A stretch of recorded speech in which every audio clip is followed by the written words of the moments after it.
დავბრუნდით შევსაუბროთ მოსამართლეების და საკითხზე მართლ დაპირისპირება გამოიწვია ფრთა გამოკლი დაპირისპირება ერთი ეკაბესელია მეორე კი ახალგაზრდა ქართული ოცნების წარმომადგენლები რომლებიც საპარლამენტო გუნდში არიან დღეს სწორედ სასამართლოზე ვსაუბრობთ დღეს ხელისუფლებაში არსებულ დაპირისპირებაზე რომელიც როგორც გითხარით მოსამართლეების უვადოდ გამწესებამ გამოიწვია ადვოკატები თამარ თედლიაშვილი და ზაზა გიგაური არიან ჩვენი სტუმრები საღამო მშვიდობის მადლობა რომ იღებთ გადაცემაში მონაწილეობას ბატონო ზაზა პრაქტიკულად ყველა ხელისუფლებისთვის სასამართლო იყო აქილევსის ქუსლი რომელიც ერთის მხრივ მათ შესაძლებელია მოკლევადიან პერსპექტივაში უნარჩუნებდა სიმშვიდეს მაგრამ გრძელვადიან პერსპექტივაში ფაქტობრივად თავის თავს ვერ მალავდა ეს მართლმსაჯულება ინფორმით როგორიც იყო ასე მოხდა ქართული ოცნების პირობებშიც და პრაქტიკულად რასაც აპროტესტებდნენ სწორედ იმ გზას დაადგნენ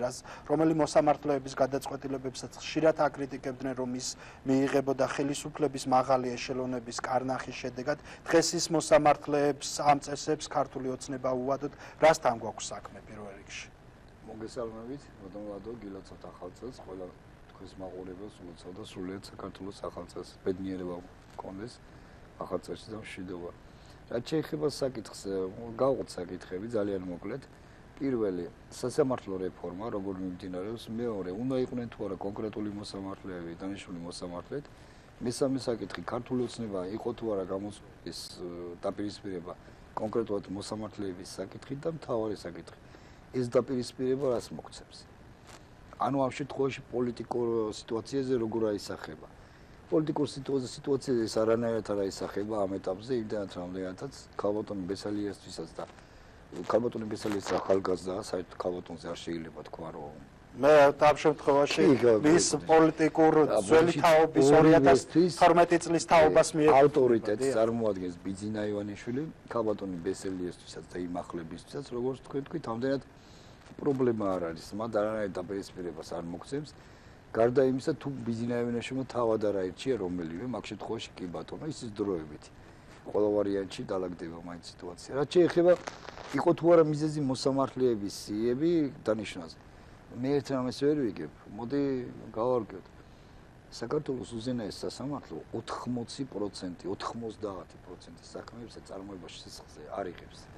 ანუ როგორ აგიხსნათ აპელაცია და პირველი ინსტანცია ის პრობლემატიკა პრობლემური რაც თუ გვაქვს პრობლემური აქ გაგვაჩნია ხოლო უზენაეში არ ვიცი რა საკეთებია რატომაც გონიათ როგორ და საინტერესო პასუხები მოგდის უზენაესთან როცა ვასაჭიროებ უნდა არ ეწინააღმდეგება პრაქტიკას როცა უზენაესის მოსამართლე მიმეუბნება რომ დღევანდელი განაჩენი არ ეწინააღმდეგება 1900 ისა 2003-2012 წლის პრაქტიკასო და ეს სწორია ამიტომ არ ყოფილა სიებზე პრაქტიკა იმაზე დამოკიდებული აქ არის მიდგომაზე ლაპარაკი ჩემთვის მნიშვნელოვანია აპელაციაში ვინ იქნება და ვინ იქნება პირველ ინსტანციაში უზენაეს დღეს ფაქტიურად არაფერს არ აკეთებს მეორე საკითხია თუ გვინდა გააქტიურდეს უზენაეს ცვლილება უნდა შევიდეს კანონმდებლობაში და ყველა საკითხი უნდა განეხილოს, მაშინ ექნება ღირებული.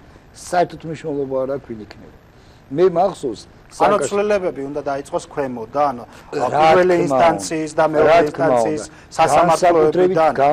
დიახ, ჩვენთვის სისხლის სპეციალისტებისთვის პრიორიტეტულია განსაკუთრებულად მნიშვნელოვანი აპელაცია. აპელაციაში უნდა იყვნენ ის მოსამართლეები, სადაც არ უნდა გაიპაროს უკვე, არ უნდა დარღვევაზე, ყოველგვარ დარღვევაზე უნდა იყოს რეაგირება. უზენაესი ნულია.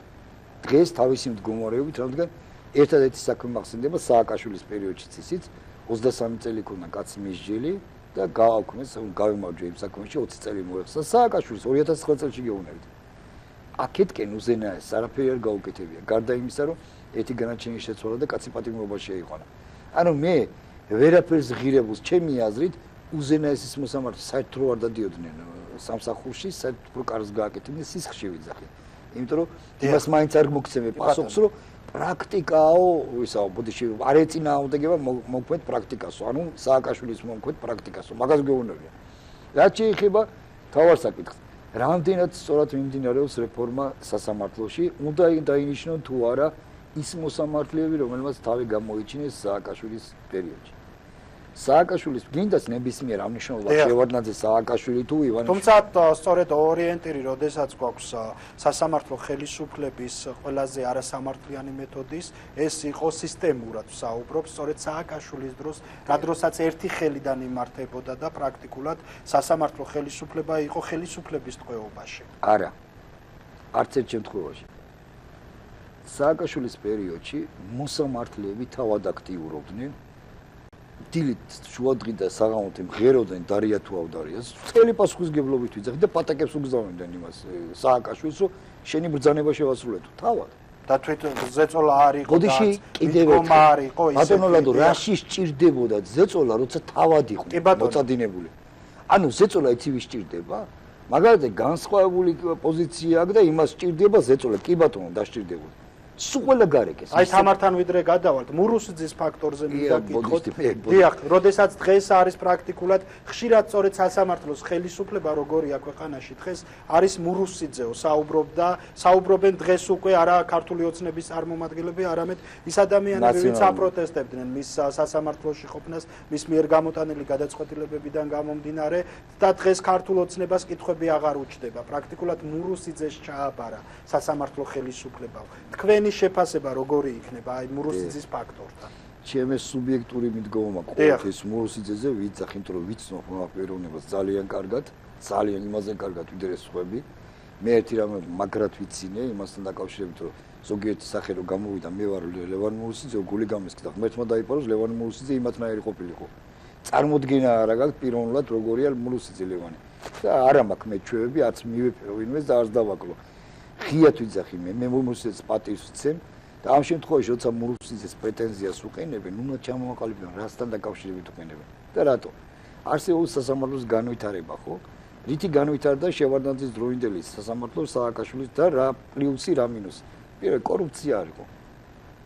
შევარდნაძის დროსაც ექვემდებარებოდა პოლიტიკურ ზეწოლას სააკაშვილის დროსაც. თუმცა იქ იყო მოსამართლეების მოსყიდვა, იყო უფრო სისტემური ხასიათის იმ დროს. პირიქით როცა მე ვამბობ შევარდნაძის დროინდელი. არა, კორუფცია იყო იქ და როცა საქმე ეხებოდა ეგრეთ წოდებულ ჭყალებში სახელმწიფო თემებს, აი ოპოზიციას მაღალი თანამდებობის პირების საკითხს, იგივე სიტუაცია იყო მაშინ. სააკაშვილის დროს დარჩა იგივე სიტუაცია, ხოლმე კორუფცია ამოვარდა. ანუ პირადი დაინტერესება ამოვარდა, მაგით სასამართლო სისტემა ძალიან წინ წავიდა. და დღეს მდგომარეობით, როგორც მე ვხვდები, სასამართლო ანვითარებენ ერთადერთი რაც დარჩა, ჩემი აზრით ეს არის თუ ივანიშვილს რამე უნდა მაშინ ინძრევიან ცოტა, მაგრამ საშინელება რას? ნებისმიერ დროს უკან შეიძლება შეტრიალდეს, რახანს ადამიანი დამოკიდებულია, რომ იყვეს ვიღაცაზე დამოკიდებული, ის ეძებს თვითონ. მოსამართლეებს კი არ ეძებენ, ვინ გახადონ დამოკიდებული. მოსამართლეები თვითონ ეხვეწე მე ვიქნები, მე დღესაც იგივე მდგომარეობა, იგივე მდგომარეობა. ეს საიდან უჩნდებათ ეს სურვილი? სწორედ ის ხო არ არის, რომ მაგალითად მე თუ მივიღებ სამართლიან გადაწყვეტილებას, მაშინ მე აღარ მოვიაზრები, რადგან ხელისუფლებას აქვს ეს ხედვა და არ უნდა მას სამართლიანი მოსამართლეები, მას უნდა მასზე დამოკიდებული მოსამართლეები და ვიდრე ისინი დამიძახებენ, რომ გახდი ჩემზე დამოკიდებული, მე გავხდები პირდაპირ, რადგან ეს მიდგომებია დღეს. საქმე რაშია? როცა ლაპარაკია უბრალო მოქალაქის, ანუ გორის საერთო სასამართლო. ავიღოთ ბატონი დარბაიძე. დიახ. ფიზიკურად შეუძლებელია მაგაზე სამართლიანი მოსამართლე იყო იმ საქმეებში, რაც მე მაქვს. თითქმის 99% გამამართლებელი იმ კვალიფიკაციაზე უარი უთხრა პროკურატურას. როცა ვიძახი რომ სასამართლო წინ მიდის, იმიტომ რომ ჩვეულებრივად მოქალაქის იმაში რა ქვია. რაც ეხება ჩვეულებრივ ადამიანს, სამართალი შეიძლება იყოს 100%. კი ბატონო, ქალბატონო თამარ, თქვენ როგორ დავიწყოთ იგივე სათავეები და რამაც წინა პლანზე წამოწია, რამაც სახელმწიფო ვერტიკალში ერთის მხრივ განხეთქილება და მათ შორის კრიზისიც შექმნა, ამას აღიარებენ თუ არ აღიარებენ, მაგრამ ფაქტია, რომ გარკვეულწილად ქვეყანაში პროცესები ირევა დალაგების ნაცვლად, ამას თავი ვერც ბიძინა ივანიშვილმა ვერ გაართვა, არა თუ ქვეყანაში, არამედ საკუთარ გუნდში აქვს დღეს მას განხეთქილებები, როგორც ამ გუნდის გამოყოფილი წევრი, უпростоრად გზაშია, გზაგასახარზეა, ეკაბესელია გამოეყოფა თუ არა, ჯერ არ იცის, საუბრობს ეს იყო მოსამართლეების საკითხი, რომელსაც ლობირებს ის ახალგაზრდა ჯგუფი და პარლამენტის თავმჯდომარე. მოგესალმები ლადო, მივესალმები მაყურებელს და მაქვს შესაძლებლობა მივლოცო შობა ახალი წელი და უსურვო მშვიდობა, სიმშვიდე და უკეთესი წელი ყოფილიყო ჩვენი ქვეყნისთვის და თითოეული ქვეყნის მოქალაქისთვის. ჩემთვის ის უკვე პრობლემაა, რომ დღეს კიდევ საუბრობთ სასამართლო სისტემაში არსებულ პრობლემებზე და ეს პრობლემები აისახება მთლიანად ქვეყანაზე. ჩემთვის ყოველთვის ადამიანი და ადამიანის უფლებების დაცვა იყო პრიორიტეტი და დღესაც რა თქმა უნდა ესეა. მე მახსენდება, რატომ წავედი ოპოზიციაში. მე პირადად წინა ხელისუფლების დროს პრობლემები არ მქონია არც ჩემს ოჯახს, ზეწოლები ჩემზე არასდროს არ განხორციელებულა, მიუხედავად იმისა, რომ ვიყავი მოქმედი ადვოკატი და არასდროს არ მქონია რაღაც ბიკერძოება რომელიმე სტრუქტურის მიმართ. ვიყავით აბსოლუტურად თავისუფალი ჩემს პროფესიაში. მაგრამ სწორედაც რომ სასამართლოში გამოძიების ორგანოებში და საჟეღ აღსრულების დაწესებულებებში არსებულმა სიტუაციამ გადამადგევინა ის ნაბიჯი, რომ მე გავხდი კოალიციის შემდგომში უკვე კოალიციის წევრი და მეორედ რატომ წავედი ოპოზიციაში, ისიც კარგად მახსოვს. 2014 წელს თქვენ გახსოვთ მაღალჩინოსნები დააკავეს თავდაცვის სამინისტროს ეგრეთ წოდებული კაბელების საქმე, რაც მე და ჩემმა გუნდმა და რა თქმა უნდა მეც ვუერთდებოდი მათ, მივიჩნიეთ უსამართლობად და ერთადერთი მოსამართლე მაშინ დავით ჯუღელი, რომელმაც გაბედა ზეწოლების მიუხედავად და ეს ადამიანები, ჯარისკაცები გაათავისუფლა პირადი თავდებობით თან სასამართლოს დარბაზიდან. ეს ადამიანი დღეს აღარ არის მოსამართლე. მას არ გაუგრძელეს სამოსამართლეო ვადა და ჩამოაცილეს საერთოდ სასამართლოს სისტემას. ეს უკვე 2015 წელს მოხდა. თქვენ წარმოიდგინეთ 3 წლის შემდეგ კოალიციის ხელისუფლებაში მოსვლის, ხომ? საერთოდ ჩემთვის ძალიან დიდ პრობლემას წარმოადგენს მოსამართლეთა უვადოდ გამწესება სასამართლოებში. ეს არის იმდენად დიდი პრობლემა, რამდენადაც მე მეჩვენება, რომ ამით მოსამართლეებს კალფეხი გაიხსნათ უფრო თუ მათ სურვილი აქვთ უფრო მეტი უკანონობა, ასე ვთქვათ, დაამკვიდრონ უკანონო გადაწყვეტილებები და მათ დაუსჯელობის სინდრომი უფრო აქვთ, რადგან ისინი უვადოდ არიან დანიშნული და თუმცა მეორეს მხრივ თუ არა მათი გარდაცვალება ან რაიმე სისხლის ამართლის დანაშაული, ისინი მოსამართლეობიდან ვერ იქნებიან ჩამოსული. თუმცა ეს მეორეს მხრივ შეიძლება იყოს ასევე აღქმული ის, რომ მე როდესაც ვარ უვადო მოსამართლე და შეიძლება მოსახლეობის გარკვეული ნაწილი საზოგადოების ხედავდეს იმ პლუსს, რომ მე ვეღარ გამათავისუფლებენ და ამ შემთხვევაში სწორედ სასამართლო ხელისუფლება უფრო თავისუფალი იქნება. აი პრაქტიკაში რატო გვაქვს ეს, რომ მაგალითად მოსამართლეები, რომლებიც უვადოდ არიან დანიშნულები, რა ზეწოლის ბერკეტი რჩება ხელისუფლებას მათზე? რა არის იცით, როდესაც ვადით არის დანიშნული მოსამართლე და მას ვადა ეწურება, უფრო უკეთესია, რომ იგი განმეორებით დაინიშნოს სწორედ იმ სტანდარტის მიხედვით, რომელიც სტანდარტიც დღესაც არ არსებობს. ხვდებით, აი ის სიაწყი, რომელიც წარადგინა იუსტიციის საბჭომ პარლამენტში და დღეს უნდა მოხდეს ის განხილვა უახლოეს დღეებში, ხომ? პარლამენტს არ გააჩნია სტანდარტი, პარლამენტის წევრებმა არ იციან რა ნიშნის მიხედვით შესაძლებელია მიცენ ხმა აღნიშნულ მოსამართლეს უზენაეს სასამართლოში დასანიშნად თუ არ მისცენ. ზაზა წეგან ამბობდა, რომ პრობლემატური ჩემთვის მაგალითად ზაზას განსხვავებით ძალიან პრობლემატურია უზენაესი სასამართლო. კონსტიტუციით განსაზღვრულია, რომ ადამიანს საქართველოს მოქალაქეს აქვს უფლება 3 ინსტანციაში დაიცვა საკუთარი უფლება. დღეს ჩვენ მოკლებული ვართ მესამე ინსტანციაში უფლების დაცვას, ვინაიდან რატომღაც უზენაესი სასამართლო მიიჩნევს, რომ მან წარმოებაშიც კი არ უნდა მიიღოს საჩივრები, ხომ? და როდესაც არის ხოლმე, რომ ევროპულ სასამართლოში უნდა გაასაჩივროს ადამიანმა განაჩენი, აი ველოდებით უბრალოდ ტექნიკური მომენტია, რომ მესამე ინსტანცია მოიაროს. გავასაჩივროთ ეგ და პასუხი მივიღოთ, რომ დასაშვებად არ იქნა ცნობილი და ასე შემდეგ. რომ უბრალოდ ეს არის რაღაცა დროის ფაქტორი, რომ მოიაროს მესამე ინსტანცია, ასე ვთქვათ, ესე ვეძახით, ხო? მაგრამ ეს არის ძალიან მახინჯი პრაქტიკა, რადგან უზენაესი სასამართლო ყველაზე უმაღლესი სასამართლო, ზემდგომი სასამართლო არის უზენაესი, ამიტომ მის გადაწყვეტილებას აქვს ძალიან დიდი მნიშვნელობა და ვფიქრობ, რომ ყველაზე ობიექტური მოსამართლებით, სწორედაც რომ უზენაესი სასამართლოც, რა თქმა უნდა, ორი ინსტანციის, ასევე უზენაესი უნდა იყოს ზემო სამართლეები დაკომპლექტებული. აი რა პრობლემას ხედავთ ამ მოსამართლეებით თუ დაკომპლექტებიან, დაკომპლექტება უზენაესი სასამართლო, ეთანხმებით თუ არა საზოგადოების იმ ნაწილს, მათ შორის ხშირად ვახსენებ ეკაბესელიას, რომელიც გამოკვეთილია სახელმწიფო ვერტიკალში და საუბრობს, რომ ეს სია გამოწვეული უნდა იყოს. იცით რა არის, როდესაც ერთი თვეა გასული, რაც ეკაბესელია ესეთი პოზიციით გამოდის, მე არ მახსოვს მისი პოზიცია, თუნდაც კაბელების აქ, თუნდაც ტრაქტორების საქმესთან დაკავშირებით. ამ წლების განმავლობაში, თუნდაც იმასთან დაკავშირებით, როდესაც ბატონმა ბიძინა ივანიშვილმა თქვა, წარადგინა ლევან მურუსიძე და თქვა, რომ იგი იყო სისტემის მსხვერპლი და იგი მან უნდა განაგრძოს თავისი საქმიანობა.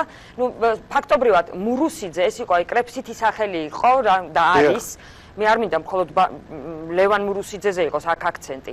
მურუსიძეში მოიაზრებოდა ყველა ის მოსამართლე, რომელსაც ძალიან ბევრი უკანონო გადაწყვეტილებები ქონდა გამოტანილი წინა ხელისუფლების დროს. ან იყო ადამიანებში აღქმა იმისა, რომ მათ უკანონო გადაწყვეტილებები გამოიტანეს. რატომ აღმოჩნდა მისაღები სწორედ ეს მოსამართლეები დღევანდელი ხელისუფლებისთვის, რომ მათაც უნდათ რომ სწორედ იმ რელსებზე დადგნენ. მე ვერ გეტყვით წინა ხელისუფლებას ჰქონდა სასამართლო პრაქტიკა, რაზეც ისაუბრა ბატონმა ზაზამ, რომ მათ არ სჭირდებოდათ ზეწოლა მოსამართლეებზე, ან მოსამართლეების დამორჩილება, მოსამართლეები იყვნენ დამორჩილებული ხელისუფლების. მე ვერ გეტყვით რატომ აღმოჩნდა ეს მოსამართლეები კვლავ მისაღები ამ ახალი ხელისუფლებისთვის, იმიტომ რომ მე ყოველთვის მქონდა პრეტენზიები ამასთან დაკავშირებით და ყოველთვის ვაფიქსირებდი ჩემ აზრს, რომ სწორედაც რომ ახალი ხელისუფლება, წინა ხელისუფლება იმიტომ შეიცვალა ახლით, რომ უნდა ყოფილიყო ძირეული გარდაქმნა იმ სისტემის, რომელიც სისტემაც გქონდა წინა წლების განმავლობაში. ის რომ ეხლა გაიხლით ჩასავით, ესე ჩანს, ჩვენ არ ვიცით შიგნით რა ხდება. მე ვუსმენ ახალ თაობასაც ქართული ოცნების ისინი ამბობენ, რომ უნდა გავიდეს პარლამენტში განხილვაზე ეს სია, მაგრამ მე ძალიან ბევრი ქართული ოცნების წარმომადგენლისგან არ მომისმენია, რომ ისინი მხარს დაუჭერენ. შესაძლებელია ეკაბესელია იჩქარა და ამ მიზეზით მან თითქოს თავისი თავი და კიდევ რამოდენიმე თანამოაზრე წარმოაჩინა როგორც რაღაც მომავალ ოპოზიციონერად და ვფიქრობ, რომ მესამე ვადით ალბათ გაჭირდებოდა ძალიან ბევრი ადამიანის ქართული ოცნების სიაში მოხვედრა და შესაძლებელია ეს იყოს რაღაცა გარკვეული ჯგუფის წინასწარი ნაბიჯები, რომ შეამზადონ საკუთარი თავი შემდეგ ოპოზიციურ პარტიად ან რაღაცა დაჯგუფება, უკაცრავ დაჯგუფება არ მიყვარს ის რა ქვია ტერმინი, ჯგუფად ჩამოყალიბდნენ. მაგრამ ის რომ ახალი თაობა ეგრეთ წოდებული არ ამბობს იმას რომ გავა. შესაძლებელია განიხილონ და არ მიცენ ხმა, არ დაუჭირონ, ჩავარდეს სია, ხო? ეს არ ვიცით ჩვენ წინასწარ რა მოხდება. მაგრამ ჩემთვის ძალიან საინტერესო იქნება თუ კი მოხდება აღნიშნული სიის განხილვა სახალხოდ, ან გამჭვირვალედ, ასე ვთქვათ და მე მოვისმენ თითოეული აი ამ წესიაში წარმოდგენილი მოსამართლის პასუხებს იმ შეკითხვებზე, რომელიც ალბათ ექნებათ პარლამენტის წევრებს. და აი ამის შემდეგ ქართულ ოცნებას აქვს აღებული ძალიან დიდი პასუხისმგებლობა მეორე ტურის წინ. თქვენ იცით, რომ ბატონი ბიძინა ივანიშვილი გამოვიდა და თქვა, რომ ერთ წელიწადში ბევრი რაღაცა შეიცვლება უკეთესობისკენ. ის რატომაც არიან ადამიანები უკმაყოფილო არსებული ხელისუფლების გამოსწორდება. ამიტომ არ ვიცი ხა რა მოხდება, შესაძლებელია არ მიცენ სიას ხმა და არ გავიდეს ეს სია წარმოდგენილი სახით და შესაძლებელია კიდევაც ცვლილებები შევიდეს. მაგრამ ვფიქრობ, რომ ეხლა რაღაც დიდი განხეთქილებები და არეულობები ეს ჩვენ სახელმწიფოსთვისაც ძალიან ცუდი იქნება, თუ კი საკონსტიტუციო უმრავლესობა, რომელიც პარლამენტში ყავს, რაღაცა გაიხლიჩება და ჩემთვის უნდა დაუჭირონ თუ არა, დავსვათ საკითხი ესე. მოსამართლეების ამ შემადგენლობას მხარი პარლამენტში როგორც ქართული ოცნება საკონსტიტუციო უმრავლესობა აქვს და გადამწყვეტი ხმებია მათზე და პირდაპირ დავსვათ მართლმა პარტიამ. მე რომ ვიყო პარლამენტის წევრი, მხარს არ დავუჭერდი ამ სიას, მაგრამ მე არ ვიცი, არ ვარ ეხლა წევრი, ხმის უფლება არ მაქვს. ამიტომ მე როგორც მაყურებელი და როგორც უამრავი ადამიანი ამ ქვეყნის მოქალაქე დავაკვირდები პროცესებს და ჩემი შეფასება მექნება შემდგომ პროცესებზე. თავარი ფაქტორი, რატომ არ უნდა დაუჭიროს მხარი, რა არის ეს? თავარი ფაქტორი, რატომაც მხარი არ უნდა დაუჭიროს არის ის, რომ კოალიცია რატომაც გაიმარჯვა კოალიციამ იყო სწორედაც რომ ამ ადამიანებით манипуლირება იგივე მოსამართლეებით, იგივე უკანონო გადაწყვეტილებით, იგივე გვირგვლიანებით და ასევე სხვადასხვა ადამიანებით და ვფიქრობ რომ ეს უბრალოდ ძალიან დიდი უპასუხისმგებლობა იქნება რბილად რომ თქვა საკუთარი ამორჩევლის წინაშე. ეხლა ბატონო ზაზა, თქვენ როგორ ფიქრობთ? უნდა დაუჭიროს თუ არა? ხარი რატომ უნდა დაუჭიროს, ან რატომ არ უნდა დაუჭიროს? თავარი ფაქტორები რა არის, რომ დიდი ხანია ხარ თქვენ ადვოკატი სისტემაში, იცით და საუბრობდით, რომ საკმაოდ ასე თქვა დეტალებში შეხვედით თუ სად აქვს სასამართლო ხელისუფლებას პრობლემები, ამ მოსამართლეებს სად აქვს ძლიერი და სუსტი მხარეები?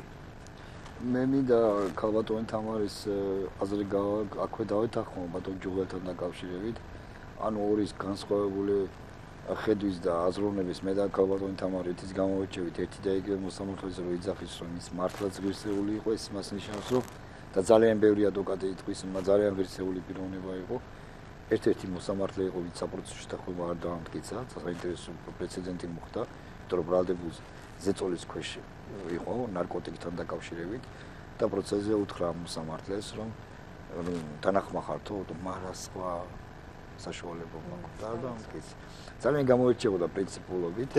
აქვე მინდა გავაგრძელო ეს აზრი და მოკლედ თქვა რომ მაშინაც და ეხლა სასამართლოში ბევრი ღირსეული მოსამართლე იყო, ვინც მაგალითად გერგაული გორის რაიონის სასამართლოში, რომლის იმედი ყოველთვის ჰქონდა ჩვენ, რადგან გამოირჩეოდა. ეს იმედს გვაძლევდა მაშინაც, ეხლა ის ადმინისტრაციული შესაძლებლობა შეხება არ აქვს. თუმცა ყოველთვის პატივისცემა იქნება ჩვენგან, რადგან იშვიათობა იყო მაშინ ისეთი მოსამართლეები, რომელსაც ნაკლებად კონტროლირებდნენ. აი აშკარად ვატყობ ადამიანს რომ ის სამართლის სამართლიანობის ხარჯზე მნიშვნელობა არ აქვს ხო? რაც შეეხება უნდა დაუჭიროს თუ არა მხარი კიდევ ერთხელ დავუბრუნდეთ პირველი სასამოსახლეობა უნდა იცოდეს სასამართლო არ არის სისხლის სამართლიური დევნის ორგანო პრეტენზიები აღძვრა არ აღძვრასთან ან კვალიფიკაციასთან სასამართლოსთან არ უნდა იყოს თუმცა სწორედ თუ აღძრავენ არგუმენტების გარეშე პოლიტიკური ზეწოლის გამო, ინტერესის გამო, სწორედ სასამართლომ არ უნდა წარმოებაში ისეთი გადაწყვეტილება უნდა მიიღოს, რომ თლიანობაში არ დასაჯოს ადამიანი უდანაშაულო. აი საინტერესო საკითხია ბატონო.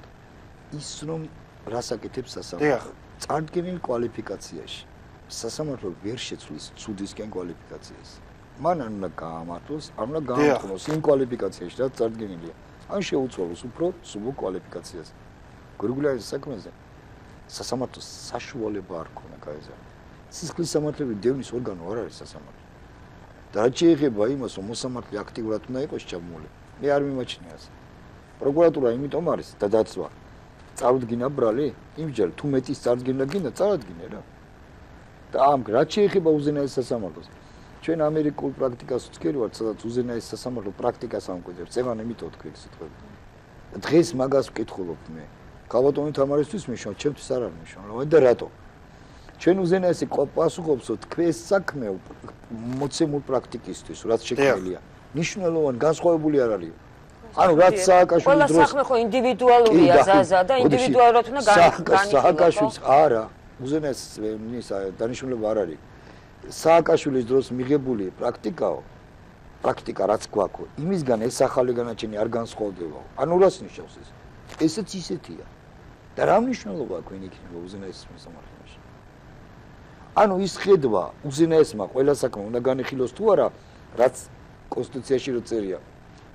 აი ეგ საკითხი გადასახედია, მაგრამ სანამ ეგ არ გადაიხედება, ვინ იქ ერთადერთი მოსამართლე რომელიც მე არ მიყვარს პიროვნულად და ღიად ვიზახს არის ჩინჩალაძე. სააკაშვილის პერიოდში მაქვს მესიჯი პირდაპირ ეთერში გაგზავნილი და წაიკითხა მაშინ. კუბლაშვილი აძლევდა ინტერვიუს. ეთერ ჟურნალის პირველ არხზე იყო, გვარიც გამახსენდება. ნაციონალური მოძრაობის ის იყო კონტაქტი. რომ დუმილის უფლებასთან დაკავშირებით და ხარხარე იყო იქ და ასე ჩემი გაგზავნ, ჩემი ტელეფონი და არადროს არ მაქვს ჩვევა დავმალო. ეგ პიროვნება რატო არ მიყვართ იცით ბატონო?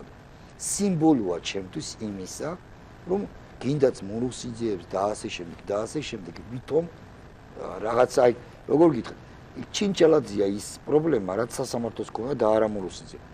მონუსიძეს აქვს გარკვეული ხედვები განვითარებაზე. აი დღევანდელი პრაქტიკიდან გამომდინარე ხელისუფლება არის პრობლემა მთავარი რაც ხდება სასამართლოში თუ ეს ადამიანები არიან თუ ეს არის წრე რომელიც იკვრება ამ პრობლემის სასამართლო არ აქვს სურვილი სასამართლოს მიიღოს დამოუკიდებლობა კიდევ ერთხელ თვითონ არ აქვს სურვილი ურჩევნიათ თქვენ ბრძანეთ რა ბერკეტების მეტი რა ხმერთმა დაიპაროს ნებისმიერი მოსამართლეს ზედმეტი ქონება რომ ამოუგდონ თქვენ რა გონიათ მოსამართლე იყოს დაიდებენ ბანკებში შეტიან უკვე აქ რაზია ბატონო ლადო იცი ლაპარაკი როცა ოვადოზია ლაპარაკი მე ვიზიარებ ქალბატონის თამარისას აბსოლუტურად ვითახმებ ეს არ არის შემაჩერებელი ფაქტორი პირიქით 10 წელიწადი რაც დავიდან იყო განსაზღვრული ჩემის აზრით ნორმალურია და რაც ნიშნავს სიტყვა ოვადო თქვენ გაგიგიათ რამეზე ოვადო იცით რამე თავისუფლების აღკვეთა არც ეგ არის ოვადო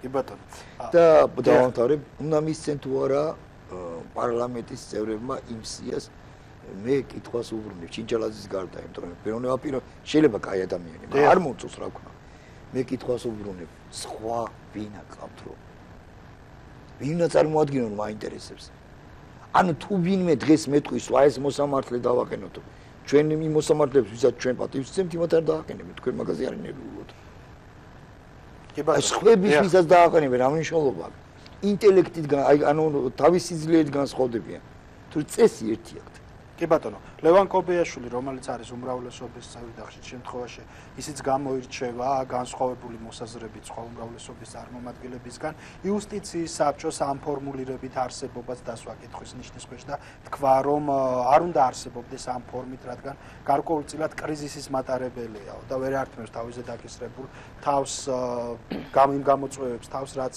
ამათ უნდა გაართვასო რა პრობლემას ქმნის იუსტიციის საბჭო მოკლე მესიჯებით გვაქვს დრო რომ მოკლედ რეპლიკების სახით გამოვეხმაურო დიახ ჩემი აზრით ის დღეს იუსტიციის საბჭოს ქვია ზოგიერთმა ისიც არ იცის რომ იუსტიციის საბჭო არ ნიშნავს უზენაესის მოსამართლეს ვიხარ მაპატით გამეცინა კულტურულად გამოვთქო გამეცინა იუსტიციის წევრმა ეგეც რო არის თან მოსამართლე რო ქვია გვარც არ დავასახელებ რაზე უნდა შევარცხნო რომ ისიც არ იცის რომ უზენაესის მოსამართლეს წარადგენს იუსტიციის საბჭო და პარლამენტი ავდგეს მას გონია რომ თურმე ისა იუსტიციის ნუ რაზეა ლაპარაკი ხოლმე ბევრი ღირსეული მოსამართლეში შემიძლია პირდაპირ თქვა რა აქვს სხვა სიფტყეა იუსტიციის საბჭო იუსტიციის საბჭო არის ამის ერთ-ერთი კუთხე არის ეს არის ბოდიშით როგორ აგიხსნა ეს არის სამართლო ხელისუფლება ეს არის ყველაზე დიდი საშინელება რაც საბჭოთა კავშირიდან დარჩა კი ბატონო აი ესე შევაფასებდი მე თამარ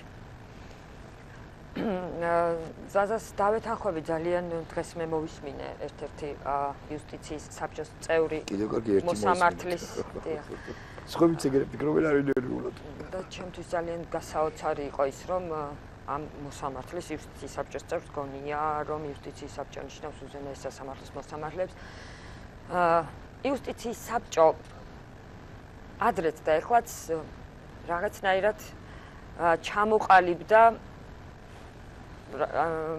ასე ვთქვათ რაღაც მოსამართლეების სადამსჯელო ჯგუფად ასე შემიძლია რაღაც ხო იმიტომ არის საშინელება ზაზამ ალბათ ამ კუთხით აგნიშნა რა თქმა უნდა და ეს არიან ადამიანები რომლებსაც აქვს წარმოდგენა რომ მათ შეუძლიათ ზეგავლენის მოხდენა ამა თუ იმ მოსამართლეზე და ეს არ ვიცი ხა არ ვიცი არ მაქვს ესეთი ჩამოყალიბებული აზრი რა უნდა მოხდეს რომ იუსტიციის საბჭო დაიშალოს ან გაუქმდეს საერთოდ ვერ გეტყვით ამაზე ალბათ ისევ იმ ადამიანებმა უნდა იმუშაონ ვინც იუსტიციის საბჭოში იყო ვინც შექმნა საერთოდ ეს რგოლი და ვინც იცის მისი მანკიერი მხარეები ალბათ იმ ადამიანებმა იმ მოსამართლეებმა რომლებსაც სურთ და თუ სურთ და მე დარწმუნებული ვარ და ზაზას დავეთანხმები ღმერთმა დაგვიფაროს რომ ამა თუ იმ სისტემაში არ არსებობდნენ და ამა თუ იმ პარტიებშიც არ არსებობდნენ ღირსეული ადამიანები ჩვენ ისევ ამ ადამიანების